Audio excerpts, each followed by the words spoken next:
ကိုတနာတဲ့သူတွေမဖြစ်နဲ့သူများရှေ့မှာလဲတနာစရာဖြစ်အောင်လဲနေစရာအကြောင်းလည်းမရှိဘူးအစင်မပြေလို့ဆိုပြီးတော့မှဘယ်သူကူညီမလဲဆိုတဲ့စိတ်နဲ့အတနာခံတဲ့ရုပ်လုံးဝမရှိရဘူးမှတ်တာဘယ်လူမှတင့်ကိုတရားရာဂိုင်တော့မကူညီနိုင်ဘူးကူညီနိုင်တာဖရာတပါးတည်းပဲရှိတယ်လူတွေကိုအတနာခံလို့လူတွေစီကခမရမယ်ဟာတခုပဲရှိတယ်အတင်းတုတ်ခံရမယ်ဘယ်လူရှေ့မှာမှဒူးမထောက်နဲ့ဖယားရှေ့မှာဒူးထောက်တတ်တဲ့သူတွေဖြစ်ဖို့ဖယားအလိုတော်ရှိတယ်အာမင်ကြိုက်တဲ့လောက်လဲပါစေမှတ်ထား child of destiny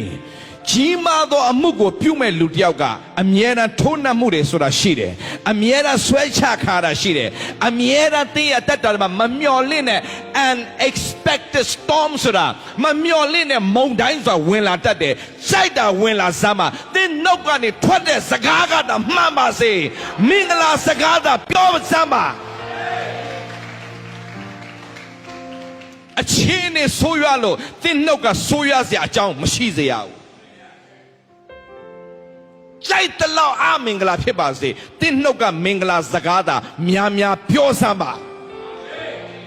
အာမခံရတယ်ဒါပေမဲ့မျိုးစေ့ဖြစ်တဲ့အတွက်ကြောင့်ချက်ချင်းအပင်ပေါက်ပြီးတော့အသီးသီးမှမဟုတ်ဘူးဗျာ